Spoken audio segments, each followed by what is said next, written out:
Good morning mga katrabaho. Ito, nakakapag-upload na naman muli ako sa aking YouTube channel, Barok Trinidad. Ito nga pala itong aking trabaho na to.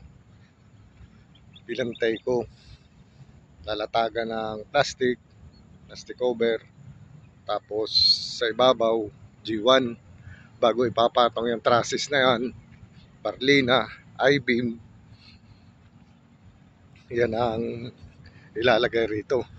Galing naman ng MOA yan sa Mall of Asia, Pasay. Dito dinadala sa Turbina, Laguna. Dito sa site na ginagawa ko. Imbakan lang ba ng SM? Kasi lupa nila, ayan, napakalaki kung makikita nyo. Puro sagingan, damuhan.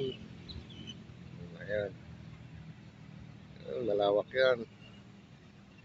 Hanggang doon sa kabilang highway ng SLEX. Kaya habang naghihintay ng kasama, ito pag mag-video muna para ma-describe ko rin yung trabaho ko dito sa inyo.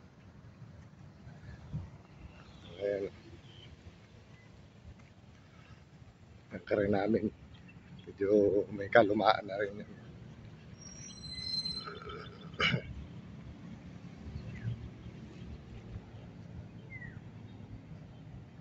Ayan, yung mga I-beam, parlina, galing yan doon sa MOA.